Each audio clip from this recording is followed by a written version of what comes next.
இந்த கிராமத்தோட பேரு ரத்னகிரி.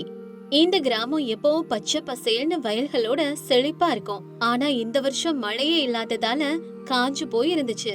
ஊர்ல இருந்த குளம் குட்டை எல்லாமே தண்ணி இல்லாம வறண்டு போயிடுச்சு. அந்த ஊர்ல சுந்தரம்னு ஒரு மீனவன் வாழ்ந்துட்டு வந்தான். அவனுக்கு மீன் பிடிக்கிறத தவிர வேற எந்த வேலையும் தெரியாது. அவனோட மனைவி சூரம்மா நல்ல குணமானவ, இருக்கிறத வச்சு திருப்தியா வாழ நினைக்கிறவ. குளமெல்லாம் காஞ்சு போனதால சுந்தரத்தோட பிழப்பு ரொம்பவே கஷ்டமா போயிடுச்சு. ஒரு நாள் காலையில சுந்தரம் கவலையா உட்கார்ந்துட்டு இருந்தான். சுரமா, ஊர்ல இருக்கிற 7 குளமும் காஞ்சு போச்சு. இப்படியே இருந்தா நம்ம எங்க போய் மீன் பிடிக்கிறது? இதே நிலைமை நீடிச்சா நம்ம பட்டினி கிடக்க வேண்டியதுதான். எப்படி பொழைக்க போறோம்னு தெரியல. கஷ்டமா இருக்கு. என்னங்க பண்றது?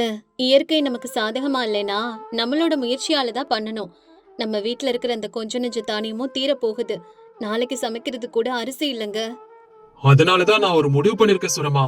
நம்ம ஊர் குளத்தை நம்பினது போதும்னு விட்டுட்டு நாளைக்கு நான் தூரத்துல இருக்கிற அந்த கடலுக்கு போக போறேன். கடல்ல மீன் பிடிக்கிறது ரொம்ப கஷ்டம்தான். ஆனா நம்ம பசிய தீக்க இத தவிர இப்ப வேற வழியே இல்ல. என்னது, கடலுக்கு போறீங்களா? ஐயோ, அது ரொம்ப ஆபத்துன்னு சொல்வாங்களேங்க. நீங்க தனியா போறேன்னு சொன்னா எனக்கு ஏனோ பயமா இருக்குது. கடலுக்கு போக வேண்டாங்க. இங்கேயே ஏதாவது கூலி வேலை பாத்துக்கலாம், சரியா? சுரமா, இங்க செய்யறதுக்கு கூலி வேலை கூட இல்லையே. நீ ஒண்ணும் பயப்படாத. நான் அந்த பழைய படகை கொஞ்சம் ரெடி பண்ணிக்கிட்டு கடலுக்கு கிளம்புறேன். நீ தைரியமா இரு. சாயங்காலத்துக்குள்ள கொஞ்சம் மீனை புடிச்சுக்கிட்டு வந்துருவேன், சரியா? பயப்படாத. அப்படி சொல்லிட்டு போன சுந்தரம் தன்னோட சின்ன படகு எடுத்துக்கிட்டு கடலுக்குள்ள போறான். அலைகளோட வேகத்துக்கு படகு அங்கிட்டும் இங்கிட்டும் ஆடுச்சு. ரொம்ப நேரம் வலை வீசியும் ஒரு மீன் கூட சிக்கல. விடாமுயற்சியோட சுந்தரம் தன்னோட படகை இன்னும் ஆழமா கடலோட நடுப்பகுதிக்கு கொண்டுட்டு போறான். திடீர்னு காத்தோட திசை மாறிடுச்சு. காத்து பலமா அடிச்சதால தான் எந்த பக்கம் போறோன்னே அவனுக்கு புரியல. சுந்தரம் கடல்ல திசை மாறி போயிட்டான். சுந்தரம் ரொம்ப நேரம் கடல்ல அங்கேயும் இங்கேயும் அலைஞ்சிட்டு இருக்கும் போது அவனுக்கு தூரத்துல ஒரு பெரிய கப்பல் தெரிஞ்சது. அது பாக்குறதுக்கு ரொம்ப பழசாவும் விசித்திரமாவும் இருந்துச்சு. ஆச்சரியத்தோட சுந்தரம் தன்னோட படகை எடுத்துக்கிட்டு அந்த கப்பல் பக்கத்துல போனான். என்னடா இது? நடுக்கடல்ல இவ்ளோ பெரிய கப்பல் தனியா அசையாம நிக்குது. உள்ள யாராவது இருக்காங்களோ? ஒரு வாட்டி போய் பார்த்தா என்ன? ஒருவேளை எனக்கு உதவி கூட உள்ள இருந்து கிடைக்கலாம். அப்படி நினைக்கிற சுந்தரம் மெதுவா அந்த கப்பலுக்குள்ள கால் எடுத்து வைக்கிறான். அங்கிருந்த காட்சியை பார்த்ததும் அவனுக்கு கண்ணே கூசி போயிடுச்சு. கப்பல் முழுக்க தங்க நாணயங்களும் விலை மதிப்பற்ற வைரங்களும் குவியல் குவியலா கொட்டி கிடந்துச்சு.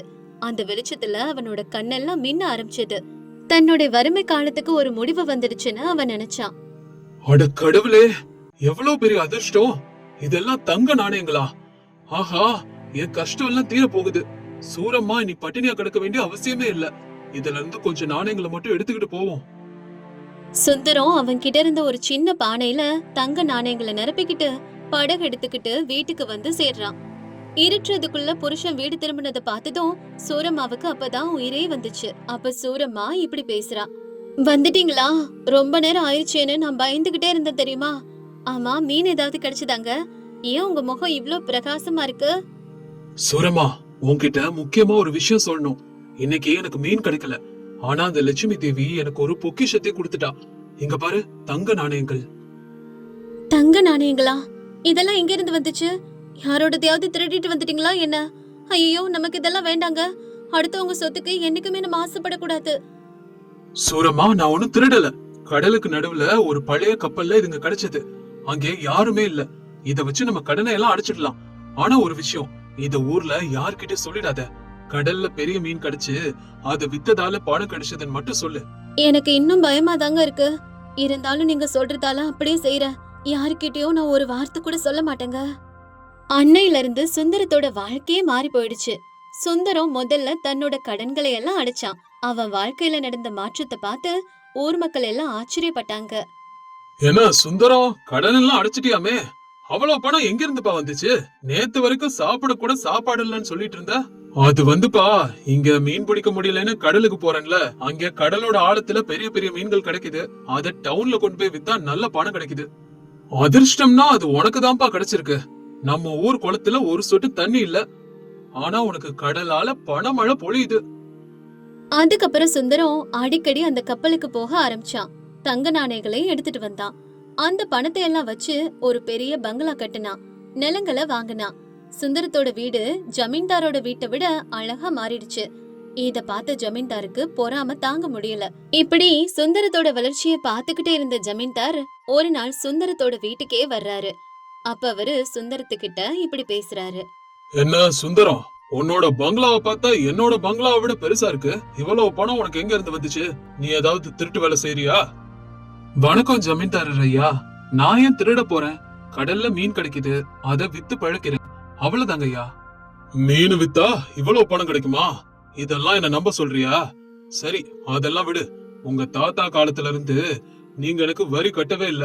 இத்தனை நாளா ஏழை தானேன்னு விட்டுட்டேன். இப்போ உன்கிட்ட பணம் இருக்குல்ல, பழைய வரி எல்லாத்தையும் வட்டியோட சேர்த்து இப்பவே கட்டு, இல்லைன்னா உன் பங்களாவை ஜப்தி பண்ணிடுவேன். ஐயா, என்னங்கய்யா சொல்றீங்க? பழைய வரினா ரொம்ப பெரிய தொகையாச்சே. இப்ப அவ்வளவு பணம் என்கிட்ட இல்லைங்களே. எனக்கு அதெல்லாம் தெரியாது. ஒரு வாரம் டைம் தரேன். அதுக்குள்ள வரிய கட்டலனா இந்த வீடு எனக்கு சொந்தமாயிடும். அவ்வளவுதான் சொல்லிட்டேன், ஜாக்கிரதை. ஜமீன்தாரர் அப்படி சொல்லிட்டு போனதும் ஊருக்காரங்க எல்லாரும் சுந்தரத்தை வந்து பாக்குறாங்க. ஏப்பா சுந்தரம், ஒரு வாரத்துல அவ்வளவு பெரிய தொகையை எப்படிப்பா கட்டுவ? பணம் கட்டலன்னா ஜமீன்தாரர் உன் வீட்டை எடுத்துக்கிருவாரே. நீங்க யாரும் கவலைப்படாதீங்க, நான் மறுபடியும் கடலுக்கு போறேன். இந்த வாட்டி இன்னும் பெரிய பெரிய மீன்களை புடிச்சு அந்த பணத்தை வச்சு வரிய கட்டிடுறேன். சுந்தரம் இப்ப மறுபடியும் அந்த கப்பலுக்கு போறான். கப்பலுக்குள்ள போன உடனே அங்க ஒரு விசித்திரமான காட்சிய பாக்குறான். தங்க நாணய குவியல் மேல ஒரு பெரிய தங்க நிற மீன் இருந்துச்சு. அது உயிரோட இருக்க மாதிரி அசைஞ்சுக்கிட்டே இருந்துச்சு. சுந்தரம் பயந்து போய் பின்னாடி நகர அந்த மீன் மனுஷங்க பேசுற மொழியில பேச ஆரம்பிச்சது. ஏ மனுஷனே, கொஞ்சம் நில்லு.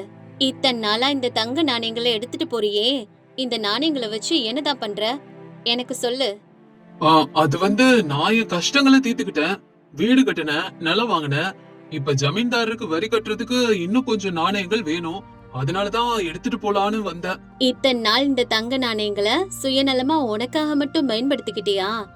இந்த தங்கம் யாருக்குமே கிடைக்காம ஏன் உனக்கு கிடைச்சது தெரியுமா? நீ 4 பேருக்கு உதவி செய்வ, ஊர்ல இருக்க வறுமைய ஒழிப்பனுதான் அந்த அதிர்ஷ்டம் உனக்கு கிடைச்சது. ஆனா நீ சுயநலமா உன் தேவைக்கு மட்டும் செலவழிச்சிருக்க. ஜமீன்தாரர் கொடுமைப்படுத்துறாருன்னு வருத்தப்படுற. ஆனா உன் கண்ணு முன்னாடி பசியால தவிக்கிற உன் ஊர் மக்களை பத்தி எப்பயாவது யோசிச்சியா? சுந்தரம் வருத்தப்பட்டுக்கிட்டே இப்படி சொல்றான். நீ சொல்றது உண்மைதான் மீன் தெய்வமே. நான் என்னோட சுயநலத்துல மூழ்கி போய் கூட இருக்கிறவங்களோட பசிய மறந்துட்டேன். ஜமீன்தாரோட அராஜகத்தால எங்க ஊர் மக்கள் எவ்வளவு கஷ்டப்படுறாங்கன்னு எனக்கு தெரியும். செல்வம்ங்கிறது ஓடுற நதி மாதிரி இருக்கணும். அது ஓடிக்கிட்டே பலரோட தாகத்தையும் தீக்கணும். ஒரே இடத்துல தேங்கி நின்னா அதுக்கு பயன் இல்ல. என்ன மன்னிச்சிடு மீன் தெய்வமே, நான் தப்பு பண்ணிட்டேன். நான் என் சுயநலத்தை பத்தி மட்டும்தான் யோசிச்சிருக்கேன். நீ யோசிச்ச மாதிரி நானும் யோசிச்சிருந்தா இன்னைக்கு எங்க ஊர்ல எல்லாருமே நல்ல வசதியா இருந்திருப்பாங்க. நான் இன்னைக்கு உனக்கு சத்தியம் பண்ணி தர்றேன், இந்த தங்கம் இனி எனக்காக மட்டும் இல்ல, என் ஊரோட நன்மைக்காகவும் பயன்படுத்துவேன். எங்க ஊர்ல யாருமே பசியோட இல்லாதபடி பாத்துக்கிறேன். அப்படி சொன்ன சுந்தரம் அன்னைக்கு மூட்டை மூட்டையா தங்கத்தை எடுத்துக்கிட்டு ஊருக்கு வந்தான். நேர ஜமீன்தாரர் கிட்ட போறான். ஜமீன்தாரர் ஐயா, இது என்னோட வரி பணம் மட்டும் இல்ல, ஊர் மக்கள் எல்லாரோட பழைய கடனுக்கான வரி எல்லாத்தையும் நானே கட்டிடுறேன். இனிமே யாரையும் நீங்க கஷ்டப்படுத்த கூடாது, எனக்கு உறுதி கொடுங்க. உனக்கு எதுவும் பைத்தியம் பிடிச்சிருக்கா? எல்லாரோட கடனையும் நீ அடைக்கிறியா? இவ்வளவு பணம் எப்படி வந்துச்சு உனக்கு? ஐயா, எனக்கு இப்பதான் புத்தி தெளிஞ்சிருக்கு. நான் சம்பாதிச்ச இந்த பணம் என்னோடது மட்டும் இல்ல, நம்ம ஊர் மக்கள் எல்லாருக்கும் சொந்தம். இந்த பணத்தை எடுத்துக்குங்க ஜமீன்தாரர் ஐயா. இனிமே நீங்க யாரையும் பணத்தை கேட்டு மிரட்ட வேண்டாம். சுந்தரத்தோட பேச்ச கேட்டு ஜமீன்தாரர் வாயடிச்சு போயிட்டாரு. சுந்தரம் அதோடு நிறுத்தல. ஊர்ல காஞ்சு போயிருந்த கால்வாய்களை எல்லாம் தோண்டி புதுப்பிக்கிறான். ஊர்ல ஒரு பெரிய ஸ்கூல்லையும் ஒரு இலவச ஹாஸ்பிட்டலையும் கட்டுறான். ஜமீன்தாரரோட அதிகாரத்தை குறைக்கிறதுக்காக ஊர்ல ஒரு பஞ்சாயத்து முறைய கொண்டு வந்து எல்லாருக்கும் சம உரிமை கொடுக்கறான். அப்போ ஒரு நாள் இப்படி பேசுறாங்க. சுந்தரம், நீதான்ப்பா அந்த ஊருக்கே கடவுள். உன்னால பிள்ளைங்க எல்லாம் படிக்குதுங்க, எங்களோட பசியும் நீங்கிடுச்சு. ஏப்பா, நான் ஒரு கருவிதான்ப்பா. அந்த கடலுக்கடியில இருந்த அதிர்ஷ்டம் நம்ம எல்லாருக்கும் சொந்தமானது. நாம எல்லாரும் ஒன்னா சேர்ந்து வாழ்ந்தாதான் இந்த ஊர் நல்லா இருக்கும். அதுக்கப்புறம் ஊர் மக்கள் எல்லாரும் சேர்ந்து சுந்தரத்தை அந்த ஊர் தலைவரா இருக்க சொல்லி கேட்டுக்கிட்டாங்க. சுந்தரம் முதல்ல வேண்டான்னு சொன்னாலும் எல்லாரும் வற்புறுத்தினதுக்கு அப்புறம் ஊர் தலைவரா பொறுப்பேத்துக்கிறான். தன்னோட மனைவி சூரம்மாவோட சேர்ந்து எந்த தலக்கணமும் இல்லாம மக்களுக்கு சேவை செய்யறான். அந்த தங்க மீன் அதுக்கப்புறம் அவனோட கண்ணுக்கு படவே இல்ல. ஆனா அதோட வார்த்தைகள் மட்டும் என்னைக்குமே அவனோட மனசுல அழியாம இருந்துச்சு. அளவுக்கு மீறின செல்வம் நமக்கு கிடைச்சா அது நமக்கானது மட்டும் இல்ல, மத்தவங்களுக்கும் உதவி செய்யறதுக்காகத்தான் அது நமக்கு கிடைக்குது. நம்ம கிட்ட இருக்க அளவுக்கு அதிகமான பணத்தை சுயநலமா பதுக்கி வைக்காம மத்தவங்களுக்காக உதவி செஞ்சா மரியாதையும் சந்தோஷத்தையும் கொடுக்கும். வெங்கடாபுரம்ங்கிற கிராமத்துல ராமையான ஒரு சமையல்காரர் இருந்தாரு. அவரோட கைமணம் ரொம்ப ருசியா இருக்கும். அது மட்டும் இல்லாம அவர் ரொம்ப நம்பிக்கையான மனுஷன். அதனால சுத்தப்பட்டு கிராமத்துல இருக்கவங்க எல்லாரும் அவங்க வீட்டு விசேஷத்துக்கு சமைக்க ராமையாவை தான் கூப்பிடுவாங்க. ஆனா ராமையாவோட மனைவி காந்தம்மா பயங்கரமான கஞ்சத்தனம் புடிச்சவ. சின்ன சின்ன விஷயத்துக்கு கூட ராமையா கூட எப்பவும் மல்லு கட்டிக்கிட்டே தான் இருப்பா. ஒரு நாள் ராமையா கிட்ட காந்தம்மா இப்படி பேசுறா. ஏங்க, சமையல் வேலைக்கு தானே போறீங்க, வரும்போது மிச்சமாகற சாமானெல்லாம் அள்ளிக்கிட்டு வர வேண்டியதானே? அடுத்தவங்களுக்கு உதவணும்னா மட்டும் சும்மா ஓடி போய் நிப்பீங்க. நம்மளுக்கு ஒண்ணு எடுத்துட்டு வரணும்னா எடுத்துட்டு வர மாட்டீங்க. வேலைக்கு போற இடத்துல எடுத்துட்டு வந்தாதான் என்ன? இந்த வெட்டி கௌரவத்தையே பாத்துட்டு இருந்தா எப்படித்தான் குடும்பம் நடத்துறதா சொல்லுங்க? காந்தம்மா இப்படி கோபமா பேசினதும் ராமையா இப்படி சொல்றாரு. இங்க பாரு காந்தம், எனக்கு சொந்தம் இல்லாத பொருள் எனக்கு எதுக்குன்னு நினைக்கிற ஆள்னா, அது மட்டும் இல்லாம அடுத்தவன் சொத்தை தோறது பாம்பை தோறதுக்கு சமம். அதனாலதான் நான் எங்க வேலைக்கு போனாலும் என் வேலையை மட்டும் சரியா செய்யணும்னு நினைப்பேன். இப்படி மிச்சமான சாமான எல்லாம் வீட்டுக்கு எடுத்துட்டு வந்துட்டு இருந்தா பாக்குறவங்களுக்கு அது அசிங்கமா தெரியும். இத்தனை வருஷமா நான் கஷ்டப்பட்டு சேர்த்த நல்ல பேருக்கு கலங்க வந்துடும். அதனால இனிமே இப்படிப்பட்ட பேராசையெல்லாம் வச்சுக்காத. அது உனக்கும் நல்லதில்ல, எனக்கும் நல்லதில்ல. ஐய, இப்ப நான் என்ன சொல்லிட்டேன்னு இவ்வளவு பெருசா பேசுறீங்க? நான் என்ன சொன்னாலும் நம்ம குடும்பம் நல்லா இருக்கணும்னு தானே சொல்றேன். ஆனா எல்லா விஷயத்துக்கும் என்னையவே நீங்க தப்பு சொல்லுங்க. வேலை செய்யற இடத்துல கொஞ்சம் காய்கறிகளையும் மசாலாக்களையும் எடுத்துக்கிட்டு வந்தாதான் என்ன? அதோ பக்கத்து வீட்டு கிருஷ்ணாவை பாருங்க, அவரும் சமையல்காரர் தானே. அவரு எல்லாத்தையும் அள்ளிக்கிட்டு வர்றாரு. அவரை யாருமே எதுவுமே சொல்றது இல்ல. உங்களை மட்டும் சொல்லுவாங்களா? இல்ல இதெல்லாம் உங்களால செய்ய முடியாதுன்னு சொல்லுங்க.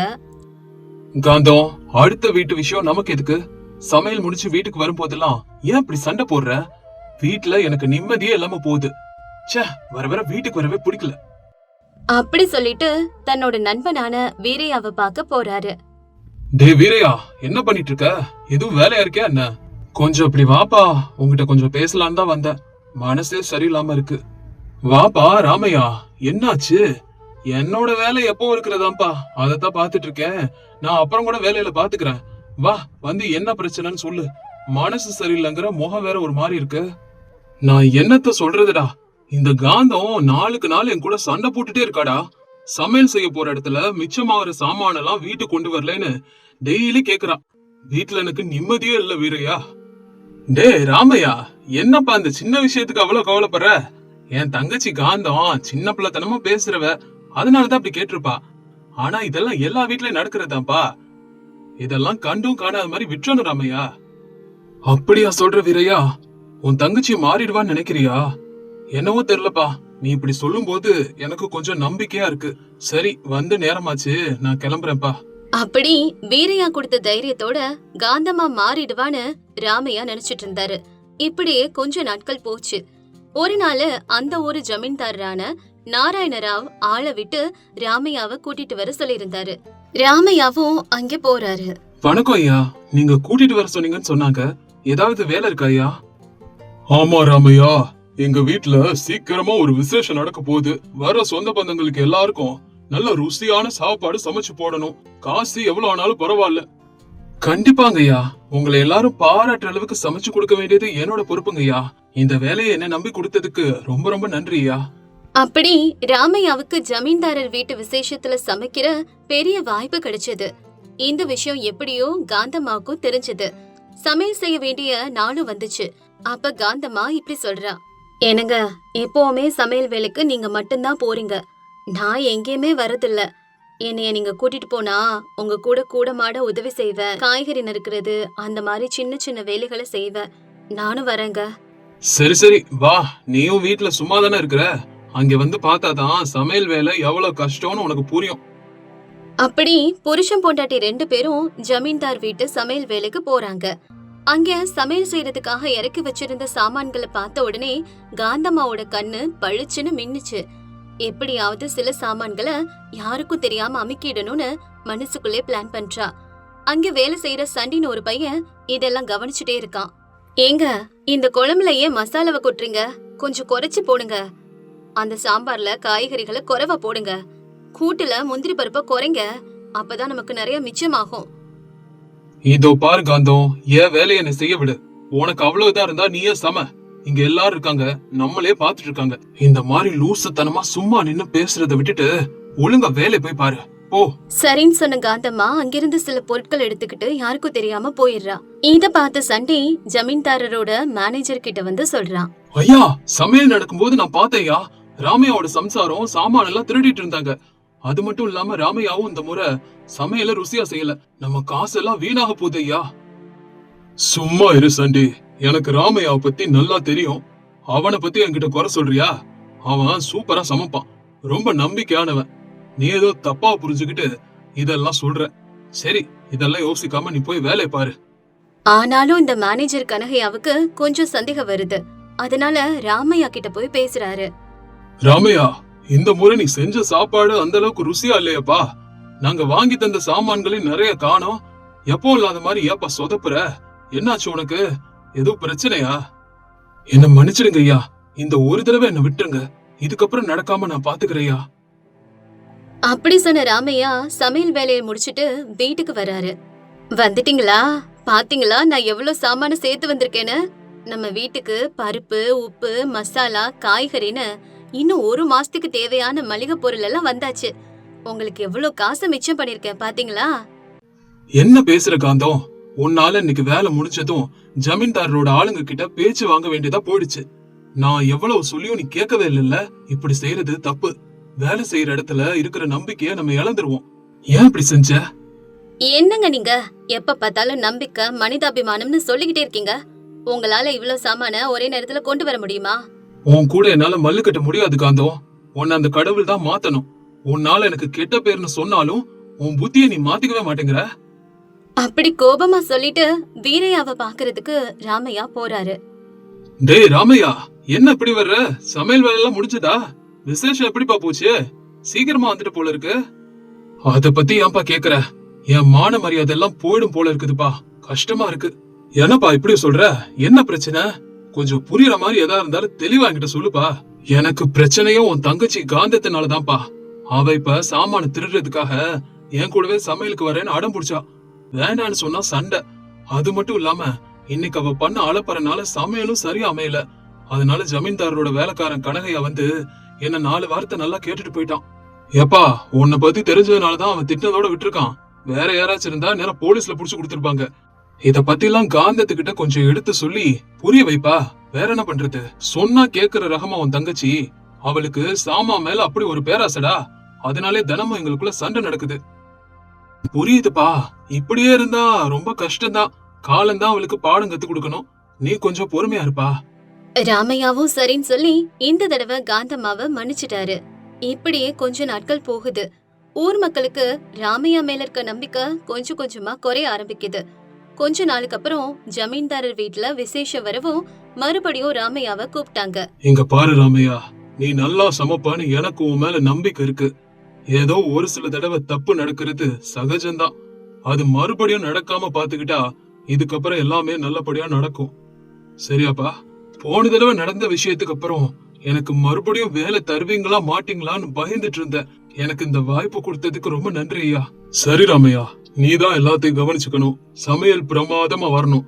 வர்ற சொந்தக்காரங்க எந்த விதமான குறைய சொல்லக்கூடாது. அத மட்டும் கவனமா பாத்துக்கப்பா. சரியா? ராமையா சரின்னு சொல்லிட்டு கிளம்பினதுக்கு அப்புறம் கனகையா ஜமீன்தாரர் கிட்ட வர்றாரு. ஐயா, நான் இத சொல்லலாமான்னு தெரியல. போன தடவை நம்ம வீட்டு விசேஷத்துல சமையல் நல்லாவே இல்ல. அது மட்டும் இல்லாம அவர் முன்ன மாதிரி இப்ப நம்பிக்கையானவரா இல்லன்னு நிறைய பேர் சொல்றாங்க. நானும் அதெல்லாம் கேள்விப்படுறேன். அதனால கனகையா, எனக்கு புரியுது. இத்தனை வருஷம் பழக்கத்துக்காக நான் அவனுக்கு மறுபடியும் வேலை கொடுத்திருக்கேன். இந்த தடவை சரியா செய்யலைன்னா இதுக்கப்புறம் நம்ம வேலையை கொடுக்க வேணாம். இந்த தடவை சமையல நானும் நோட் பண்றேன். சரிங்க ஐயா, உங்க இஷ்டப்படியே நடக்கட்டும். நீங்க எது செஞ்சாலும் யோசிச்சுதான் செய்வீங்கன்னு எனக்கு நல்லா தெரியும். என்ன நடக்குதுன்னு பாக்கலாம் ஐயா. சரி, நான் போய் மத்த வேலைகள்லாம் கவனிக்கிறேன் ஐயா. விசேஷ நாளும் வருது. அன்னைக்கு ராமையா சமையல் செஞ்சு முடிச்சதும் வந்திருந்த சொந்தக்காரங்க எல்லாம் சாப்பிட உட்காந்தாங்க. அப்ப சுப்பாராவ் அப்படின்னு ஒருத்தர் இப்படி சொல்றாரு. என்ன நாராயணராவ், உங்க வீட்டு விசேஷம்னா சாப்பாடு எப்பவும் செம்மையா இருக்கும்னு நினைச்சேன். ஆனா என்ன இது? எதுலயுமே உப்பு பத்தல. வறுவல்ல முந்திரி பருப்பைய காணோம். சமையல் எதுவுமே சரியில்லையே. இப்படிப்பட்ட சாப்பாடையா விசேஷத்தன்னைக்கு போடுறது? நான் இத கொஞ்சம் கூட உங்ககிட்ட இருந்து எதிர்பார்க்கல.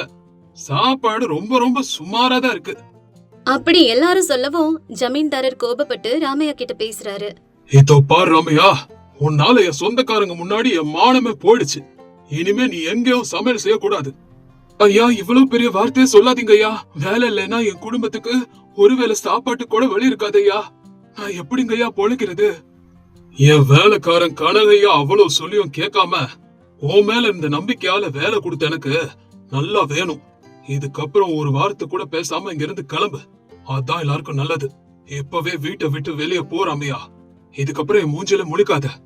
காந்தம்மா செஞ்ச திருட்டு வேலையால ராமையா எல்லார் முன்னாடியும் அவமானப்பட்டு நல்ல பேரையும் இழந்தாரு. அதனால பல நாட்கள் அவருக்கு எந்த வேலையும் கிடைக்காம வீட்டுக்குள்ளே முடங்கி கிடந்தாரு. ஒரு நாள் தன்னோட தங்கச்சி காந்தம்மா செஞ்ச தப்பெல்லாம் தெரிஞ்சுக்கிட்ட வீரையா ஊர் மக்கள் கிட்ட போய் ராமையா எந்த தப்பும் செய்யலனோ சாமான்களை திருடினது காந்தம்மா தானும் சொன்னாரு. ராமையா, நீ எந்த தப்பும் செய்யலன்னு நாங்க தெரிஞ்சுக்கிட்டோம். தேவையில்லாம இத்தனை நாளா நீ தண்டனை அனுபவிச்சிருக்கப்பா. ஆனா இனிமே நாங்க எல்லாரும் சேர்ந்து ஒரு முடிவு பண்ணிருக்கோம். நீ மட்டும் தனியா சமையலுக்கு வந்தா வேலை தருவோம். இது ஊரோட முடிவு. அப்ப அங்கிருந்த எல்லார் காலையும் விழுந்த காந்தம்மா மன்னிப்பு கேக்குறா.